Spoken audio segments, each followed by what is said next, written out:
رب العالمین والعاقبۃ للمتقین والصلاة والسلام علی سیدنا و مولانا محمد وعلی آلہ واصحابہ اجمعین۔ اعوذ باللہ من الشیطان الرجیم، بسم اللہ الرحمن الرحیم۔ ان اللہ وملائکتہ یصلون علی النبی یا ایہا الذین آمنوا صلوا علیہ وسلموا تسلیما۔ الصلاۃ والسلام علیک یا سیدی یا رسول اللہ وعلی آلک واصحابک یا سیدی یا حبیب اللہ۔ الحمدللہ، آج 7واں رمضان المبارک رفتار کا وقت قریب ہے۔ میرے لیے یہ لمحات انتہائی انعام والے کہ اس بابرکت ماہ مقدس میں، ان برکت والی گھڑیوں میں، رحمتوں والی گھڑیوں میں آج پھر اپنی اس روٹین کے مطابق جو 28 سال برطانیہ میں افطار سے پہلے مختلف گھروں پہ جا کر محفل ذکر سبحانی اور ختم خواجگان کا اہتمام ہوتا تھا، اسی یاد کو تازہ کرتے ہوئے آج اسلام آباد میں آپ کے سامنے حاضر ہوں۔ میرا ایمان ہے کہ حضور آقا مدنی تاجدار نور مجسم، کائنات کے والی، سید المرسلین، خاتم النبیین، جو کائنات کے ہر زمانے کے لیے رحمت بن کر آئے، اس آقا مدنی تاجدار کے کرم سے یہ رمضان المبارک کی برکت گھڑیاں ملی۔ اس نبی رحمت کی بارگاہ میں ہم ہدیہ عقیدت پیش کرتے ہیں۔ جو نبوت کا دروازہ بند ہوا آپ کے، اور یہ شان آپ کو عطا ہوئی کہ آپ کے بعد کوئی نبی نہیں، یہ ہمارا عقیدہ اور ایمان ہے۔ تو اسی ایمان کو تازہ کرتے ہوئے میں تمام ان عاشقان رسول کو، ان محبان طریقت کو سلام پیش کرتا ہوں جو اس ایمان پہ کامل ہو کر اپنے نبی کی رحمتوں کے فیض کو اپنے دلوں میں آباد کرتے ہیں اور حضور کی ختم نبوت پہ پہرا بھی دیتے ہیں۔ اور جو بھی کوئی فتنہ اٹھتا رہا مختلف ادوار میں، یہ عاشقان رسول اس فتنے کو مٹاتے رہے، اور آج بھی اس قادیانیت کے فتنے کو مٹانے کے لیے اہل ایمان اسی ایمان کے ساتھ، اس نبی کے وفادار، آج بھی اپنے ایمانوں کے ساتھ ہم جو ہیں صف اول پہ کھڑے ہیں۔ ہمیں نہ چھیڑا جائے، ہمارے ایمان کا امتحان نہ لیا جائے۔ میں اہل علم کو، اہل وفا کو اور اہل حکومت کو یہ بار بار یہ کہنا چاہتا ہوں کہ اس نبی رحمت کی وفاداریوں کو،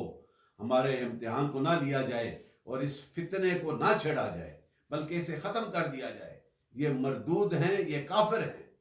ان کے ساتھ کسی چیز کا کوئی تعلق اپنی وفا کے لیے نہ کرو، بلکہ وہ تمہیں بھی مٹا کے رکھ دیں گے۔ اس لیے ہمارا یہ عقیدہ ختم نبوت پہ کسی سے کوئی کمپرومائز نہیں ہو سکتا۔ We don't want to let anybody to allow to disrespect our Prophet Muhammad sallallahu alaihi wasallam. It is our belief and it is immensely important obligation of the believers. یہ ہمارے ایمان کا تقاضا ہے، یہ کسی کے ساتھ جھگڑا نہیں، یا کسی کے ساتھ کوئی فساد کرنے کا طریقہ نہیں۔ یہ ایک ہی ایمان کا تقاضا ہے کہ اس کائنات میں آخری نبی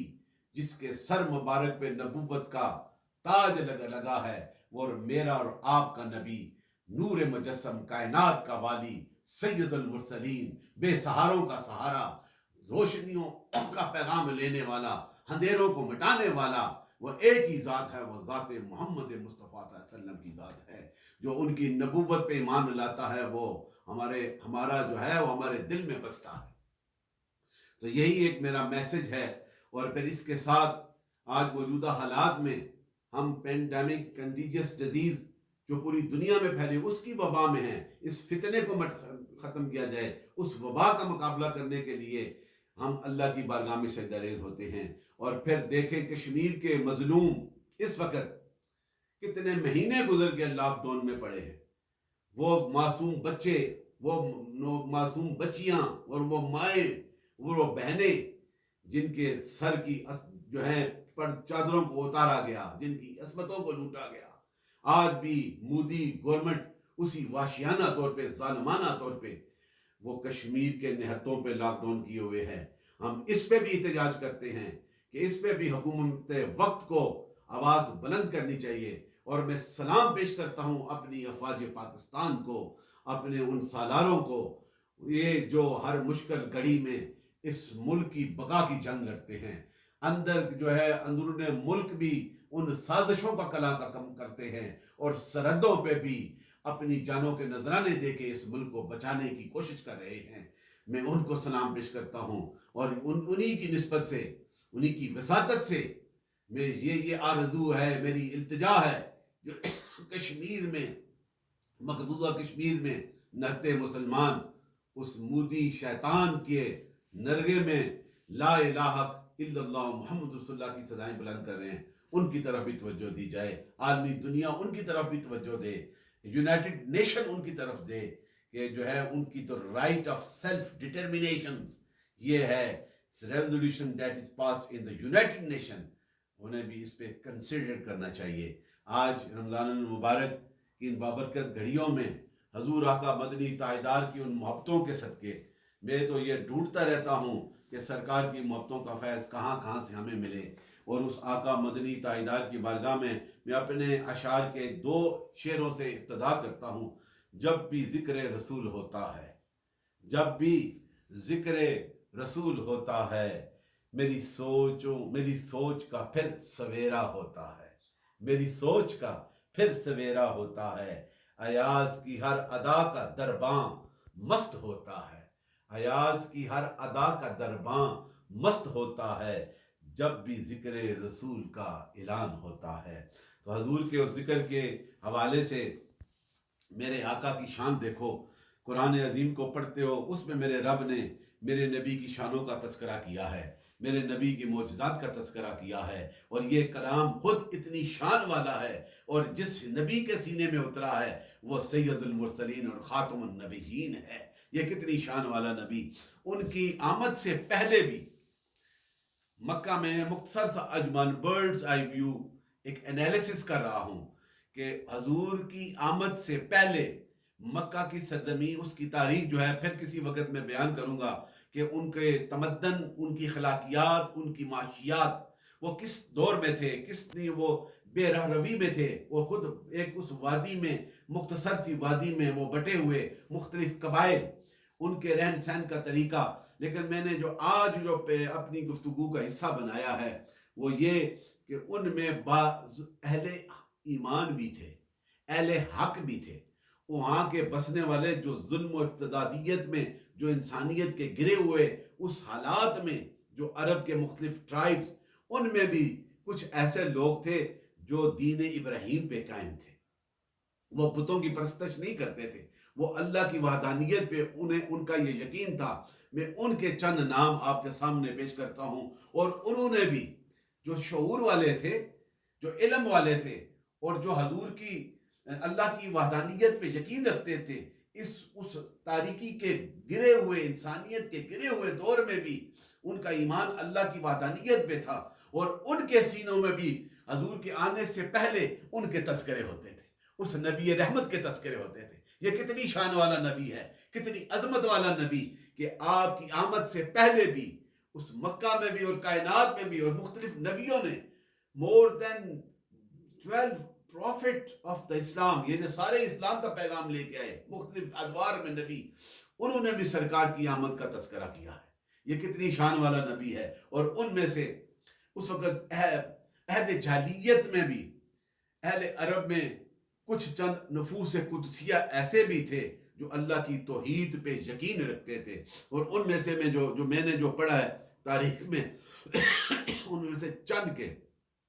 فیو پرسنالٹیز میں آپ کے سامنے رکھتا ہوں. ان میں قس بن اسادہ، یہ ایک بڑے عالم دین اور علم والے تھے، اور ان کی عمر مبارک 380 سال تک تاریخ میں لکھی گئی ہے. اور ایک جو تاریخ دان لکھتے ہیں ابی حاتم السجستانی جو ہے، وہ اپنی کتاب میں المعمرین میں یہ ان کا حوالہ لکھتا ہے کہ یہ وہ پاک ہستی تھی کہ جن کے سینوں میں اللہ کی رحمت بسی ہوئی تھی، توحید بسی ہوئی تھی. اور وہ اسی کے ساتھ امام ذہبی اور علامہ ابن حجر نے بھی ان کے متعلق یہ بھی لکھا ہے کہ ان کو اصحاب میں شمار کیا گیا ہے. لیکن ابن سکن نے یہ سرات کے ساتھ لکھا ہے، یہ مختلف ان کے حوالے ہیں لیکن وہ اللہ کی توحید پہ قائم تھے۔ انہوں نے لکھا ہے کہ اس نے حضور کی بعثت سے قبل وفات پائی ہے، حضور کی آمد اس دنیا آنے سے پہلے وہ اس دنیا سے چلے گئے، لیکن وہ اللہ کی وحدانیت اور دین ابراہیمی دین حنیف پہ قائم تھے۔ دوسرے جو ہیں جاردو بن عبداللہ، جو اپنی قوم کا سردار تھا، وہ حضور کی خدمت میں حاضر ہوا اور ایمان لائے، اور ان کی پوری قوم جو ہے حضور کے اس پیغام پہ اور حضور کی ذات پہ اسے یہ پتہ تھا، اس لیے وہ ایمان لے آیا۔ اور اس نے کہا ہے کہ میں نے توریت میں، نیو ٹیسٹمنٹ میں حضور آقا مدنی تاجدار اور نبی آخر الزمان یہ لکھا ہے اس نے کہ ان کا میں نے پڑھا ہے، اور حضرت مسیح نے آپ کی آمد کی بشارت فرمائی ہے، اور یہ جب آپ نے اعلان نبوت کیا تو آپ میں وہ ساری نشانیاں موجود تھیں جو جس پہ میرا ایمان تھا حضرت مسیح ان پہ، اور آج میں آپ پہ ایمان لاتا ہوں۔ یہ دیکھیں جو علم رکھتے ہیں، شعور رکھتے ہیں، انہیں یہ پتہ ہے یہ آخری نبی ہے، یہ رحمت والا نبی ہے، یہ انعام والا نبی ہے، یہ اختیار والا نبی ہے، یہ اتھارٹی والا نبی ہے، یہ اندھیروں کو مٹانے والا نبی ہے، یہ کائنات میں بسنے والوں کو رب کی توحید کا پیغام دینے والا نبی ہے۔ اب اسی کے حوالے سے زید بن عمرو بن نفیل، یہ بھی ایک بڑا نیک انسان، اس گمرائی کے اندھیروں میں، ان اندھیری راتوں میں حق کا دامن اس نے نہ چھوڑا، یعنی کہ دین ابراہیم پہ قائم رہا۔ اور اس کے مطابق حضرت علامہ الفقی نے اپنی سند میں عامر بن ربیہ سے یہ روایت کیا ہے، عامر کہتے ہیں کہ میری ملاقات زید بن عمرو سے ہوئی، اور جب وہ مکہ سے نکلا اور وادی حرام کی طرف گیا اور اپنی قوم سے بدظن ہو کر گیا کہ میری قوم باطل عقائد پہ قائم ہے اور میں ملت ابراہیمی کا اتباع کرتا ہوں، تو میں اس خدا کی عبادت کرتا ہوں جس خدا نے حضرت اسماعیل کو بھیجا ہے، میں انہیں مانتا ہوں۔ اور پھر اس نے کہا کہ میرا ایمان ہے جو آخری نبی اس کائنات میں آئے گا وہ بھی حضرت اسماعیل کی اولاد میں سے، اور اس مکہ کی اس وادی میں عبد المطلب کی پشت سے ہوگا، قبیلہ بنو ہاشم سے ہوگا، اور میرا خیال ہے کہ اس نبی کے آخر الزمان نبی کے آنے کا زمانہ آ گیا ہے۔ تو اس نے کہا کہ اگر میرے اس دور میں آئے تو میں ان پہ گواہی دیتا ہوں کہ وہ آخری نبی ہے، اور میں ان کی تصدیق کرتا ہوں، میں ان کی نبوت کو مانتا ہوں، میں انہیں سچا نبی مانتا ہوں۔ اور واقدی نے اس روایت کو لکھا ہے، آگے دوسرے نے انہوں نے کہا کہ عامر نے جب حضرت عامر بن ربیہ ایمان لے کے آئے اور انہوں نے حضور کی خدمت میں حاضر ہوئے اور مشرب اسلام ہوئے، تو انہوں نے عرض کیا کہ جو زید بن عمرو نے عامر بن ربیہ کو کہا تھا کہ اگر تیرے وقت وہ نبی آئے تو میرا سلام پیش کرنا، تو حضرت وہ کہتے ہیں کہ جب میں ایمان لے کے آیا تو میں نے حضور کی بارگاہ میں عمرو بن زید کا سلام پیش کیا، تو حضور مسکرائے اور آپ نے فرمایا اس کو جنت میں میں دیکھ رہا ہوں، اس کو جنت میں دیکھ رہا ہوں، اور وہ چادر کا پلو سمیٹتے ہوئے چل رہا ہے۔ یہ شان ہے میرے رسول کی، جو اہل علم صحیح عقیدے پہ قائم ہیں انہیں بھی حضور کی آمد سے پہلے، بعثت سے پہلے جو ہے یہ ان کو القاء کر دیا گیا ہے۔ اسی طرح امیر بن ابی سالت، یہ ایک بڑا قادر الکلام اور شاعر تھا، اور ایک دفعہ حضرت عبداللہ بن ربی بن اوف جو ہیں، یہ قادر الکلام شاعر تھا اور حضور اسے کئی شاعر یاد تھے، تو ایک بار حضور کسی سفر میں جا رہے تو رشید بن سوید کہتے ہیں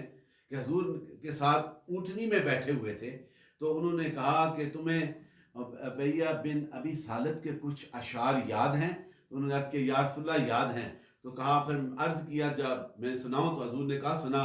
تو آپ نے کہا میں نے 1 2 3 100 شعر اس کا پڑھا، اور سرکار نے پسند فرمائے، اور پھر کہا کہ اس کے اشعار مومن ہیں اور یہ دل کا کالا ہے، یہ کافر ہے۔ اور یہی ہوا، یہ سرکار نے فرمایا، حالانکہ وہ چاہ رہا تھا، اسے پتا تھا آخری نبی کے آنے کا وقت ہے، تو لوگوں کو یہ تعلیم بھی دیتا تھا اور دل میں یہ بھی کہتا تھا کہ شاید وہ آخری نبی کا پیغام مجھے عطا ہوگا، میں ہوں گا۔ لیکن جب حضور نے نبوت کا اعلان کیا تو وہ بڑا اس میں جو ہے اسے بڑی حسد ہوئی،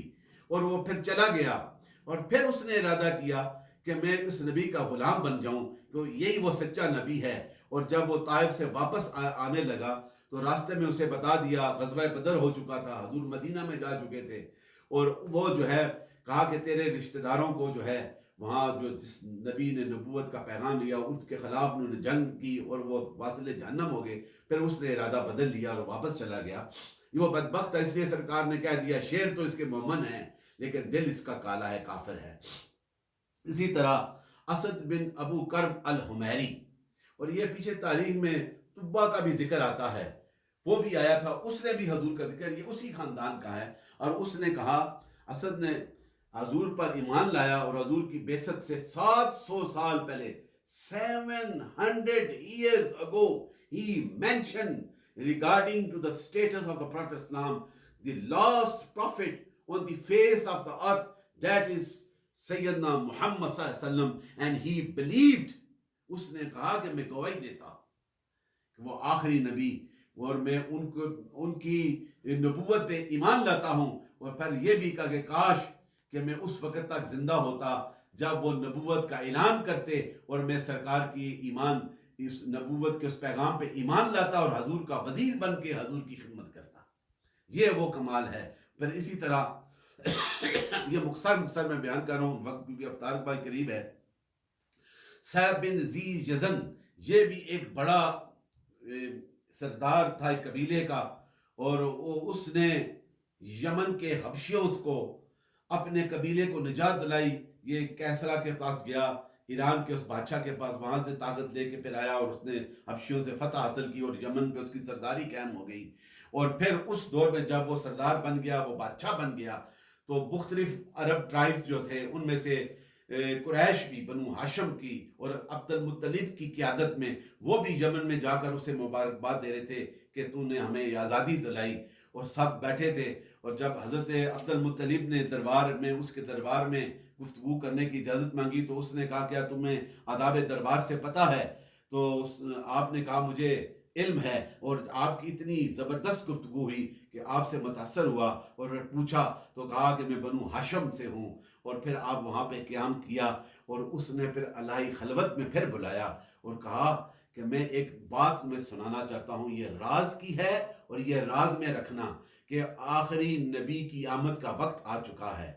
میرے خیال میں وہ دنیا میں آ چکے ہیں، اور اس کی نشانیاں بتائیں کہ ان کے دو شانوں کے درمیان ایک نشان ہوگا، ان کے والدین جو ہیں، والد پہلے فوت ہو جائے گا، پھر ان کی ولادت کے بعد اس کی والدہ فوت ہو جائے گی، اور اس کا چچا اور اس کا دادا جو ہے اس کی پرورش کرے گا، وہ بڑی شان والا نبی ہوگا۔ یہ ساری باتیں کی تو حضرت عبد المطلب سجدے میں گر گئے، اور پھر کہا کہ میں کچھ عرض کرنا چاہتا ہوں۔ کہا کہ اس بادشاہ نے، اس سیف نے کہا کہ کہیں، انہوں نے کہا کہ جو نشانیاں آپ نے بتائی ہیں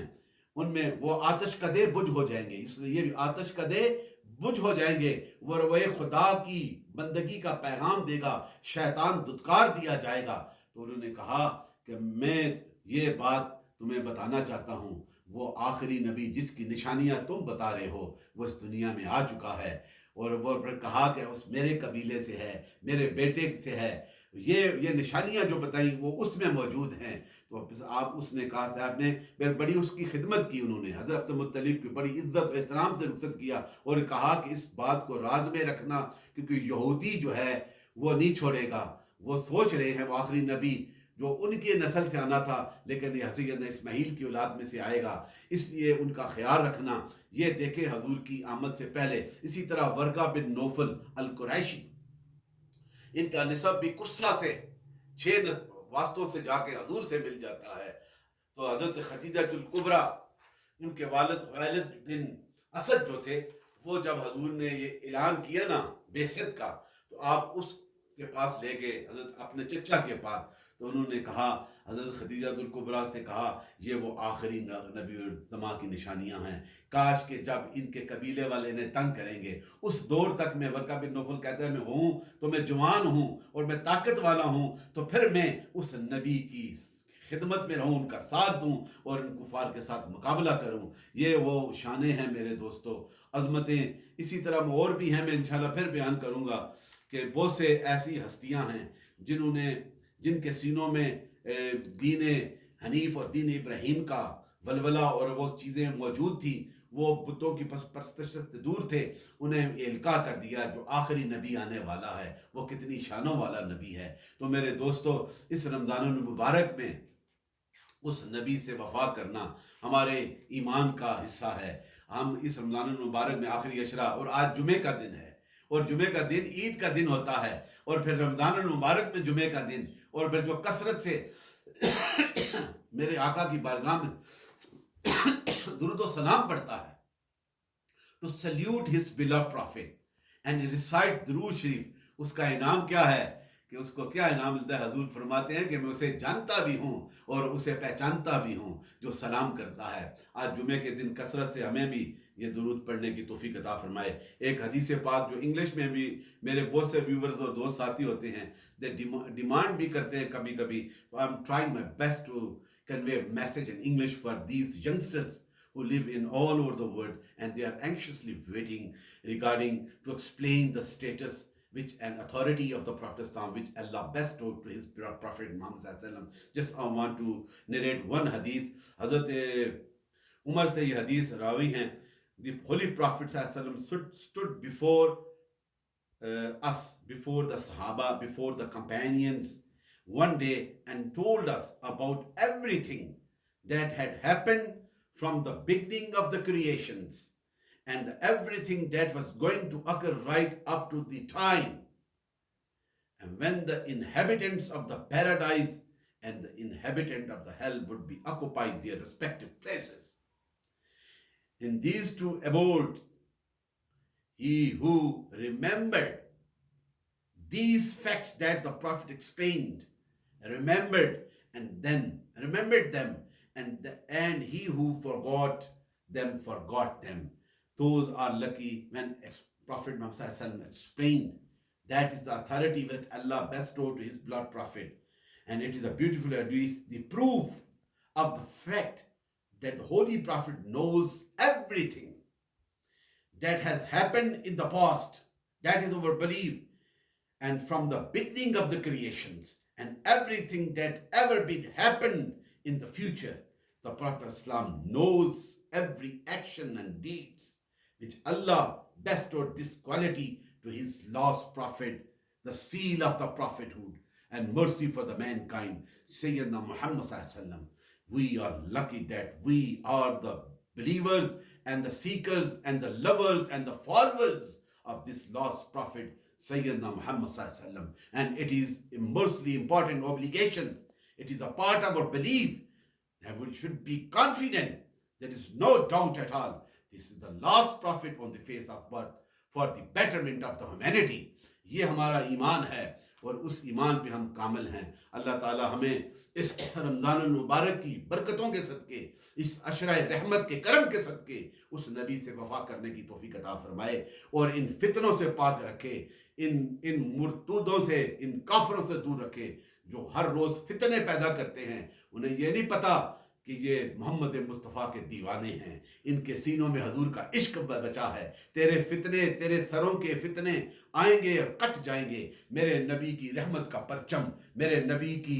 نبوت کی ختم نبوت کا پرچم ہمیشہ سربلند رہے گا، یہ پوری کائنات پہ رہے گا، کیونکہ میرے رب نے اس نبی کو پسند فرمایا ہے۔ مقام محمود پہ بیٹھے گا تو میرا رسول بیٹھے گا۔ اللہ تعالی ہم اس نبی سے ہمیں وفا کرنے کی توفیق عطا فرمائے۔ میں تمام اپنے سننے والے اور ان پیارے ساتھیوں کو